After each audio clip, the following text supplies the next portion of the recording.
Hello friends, मेरा नाम है दिव्या राठौर। Welcome back.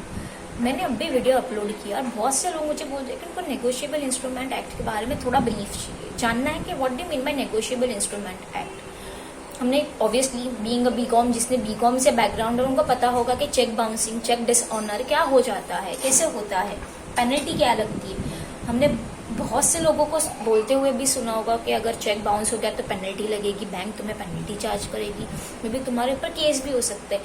तो ये सब केस जो होंगे चेक बाउंसिंग के, वो कहाँ पर रजिस्टर्ड होंगे एंड इज अथॉरिटी, कौन सी अथॉरिटी देखेगी। So I tell you, see friends, अगर एग्जाम्स के लिए पढ़ना है तो जॉब वाला I can refer you from the exam point of view, but हमें फुल्ली थॉरो जानना है एक्ट के बारे में क्या है।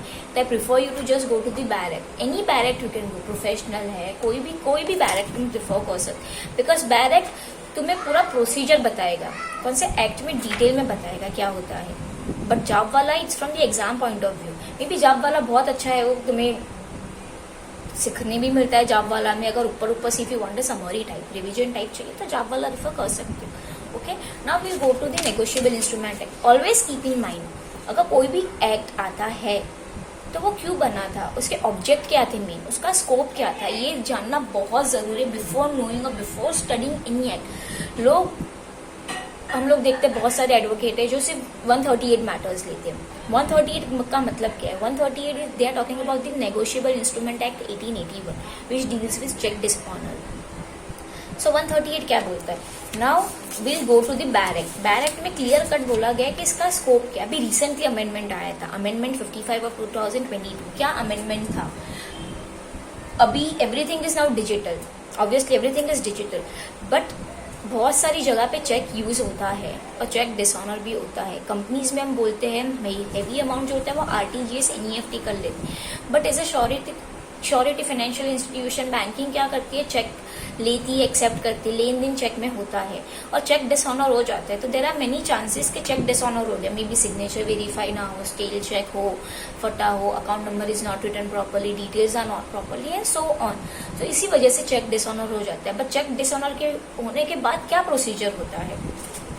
सो 138 in this barrack it's clearly states about what are the object, इसका स्कोप क्या है। सो अभी रिसेंटली जो अमेंडमेंट आया गया था, जो नेगोशिएबल इंस्ट्रूमेंट में जो है पनिशमेंट, वो पहले 1 साल थी, अभी उसकी 2 साल की गई, बिकॉज अभी केसेस इतने बढ़ रहे हैं 138 के कि लोग it's a I can say it's a summary trial, फटाफट वो केस खत्म कर रहे हैं। 138 का मैटर्स जो फटाफट खत्म कर रहे हैं, बिकॉज हम वो सालों साल तक चला नहीं सकते 138 के matters. Okay, now will clearly go for it कि क्या है। बट बिफोर गोइंग, मैं I request you student to just go to the definitions. Definitions क्या है, कौन से डेफिनेशंस के ऊपर आपको लेक्चर्स चाहिए, कौन से डेफिनेशंस के ऊपर आपको चाहिए कि मैं वीडियो डिटेल में बनाऊं जो आपको नहीं समझ आए। You just need to understand what are the cheque, कौन से टाइप्स के इंस्ट्रूमेंट है, प्रोमिसरी नोट है, डिमांड ड्राफ्ट है, चेक्स है, बिल्स ऑफ एक्सचेंज है। बहुत सारी चीजें बीकॉम बच्चों को पता होगी क्या होगा, बट जो दूसरे बैकग्राउंड से उनको नहीं पता होगी ये सब चीजें क्या है। तो I refer you to just go through the definition in detail. Definition में डिटेल में जाने के बाद हम प्रोसीजर समझेंगे। फिर भी मैं भी this is just an intro lecture, तो मैं इसमें ये बता दूंगी कि क्या होता है। 138 में यूजुअली चेक बाउंस होता है तो सामने वाली पार्टी नोटिस भेजती है, that is a demand notice भेजती है उनको। They have a time period, वो टाइम पीरियड होता है कि विद इन 15 डेज या सपोज टू पे अ मनी, के कुछ सेटलमेंट होता है। तो वो out of the court settlement जो होता है, अगर उनका कुछ भी रिस्पॉन्स नहीं आया तो फिर हम केस फाइल करते हैं 138 से लेके 142। इट्स 140, 141, 142 क्या होता है? अगर हमने चेक किसी कंपनी को दिया है और कंपनी ने डिसऑनर किया है, तो कंपनी ने जो डिसऑनर किया है वो कंपनी का सेक्शन अलग लग जाता है।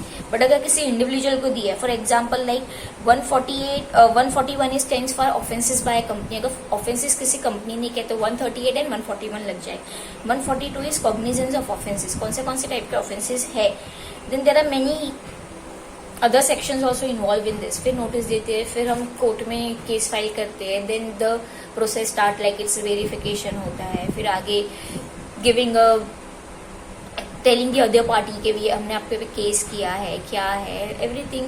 अगर डीले हो जाता है तो along with the complaint copy we go for the condonation of delay. Condonation of delay heard होने के बाद तुम्हारा मिसलेनियस से समरी केस में ट्रायल, तुम्हारा मिसलेनियस से समरी केस में चला जाता है and many more things. So before proceeding for the 138, I request to go to the definition. कौन से definition पे आपको lectures चाहिए? So I can just make a short video on that particular definitions. Because बहुत सारे definitions है, so मैं उतना video बनाऊंगी तो फिर it's a time consuming. So I want कि कोई specific definitions तुम बोलो तो तुम you want मैं वही definitions के ऊपर video बनाऊंगी ताकि तुम वो definition समझ में आए. At least a basic I can give you कि definition क्या बोलना चाहता है. Apart from this, and anything else, keep yourself very updated because बहुत सारी चीजें, बहुत सारे अमेंडमेंट लॉ में भी आते हैं, टेक्स्ट में नहीं बट लॉ में भी आते हैं. तो जानिए कि लॉ में क्या अमेंडमेंट्स आते हैं, क्या एक्ट बना है, क्या पर्पस है, what are the object, what are the scope of that act. Before studying this are the just giving you just कि आपको समझ में आना चाहिए कि कैसे एक्ट बना है, उसका मेन रीजन क्या है, कौन से क्राइम को रोकने के लिए बना है, कौन सी पेनल्टी है, कौन सी पनिशमेंट दी गई है, whether it is a severe punishment और it is a rarest of rare, कौन से केस में जाता है, in many more thing. Cognizable क्या होता है, बेलेबल नॉन बेलेबल ऑफेंसेस क्या होते हैं. थोड़ा लीगल टर्म से फेमिलियर होना स्टार्ट कर लीजिए if you are preparing for any law exam और if you are preparing to become an advocate. Many more things. Thank you.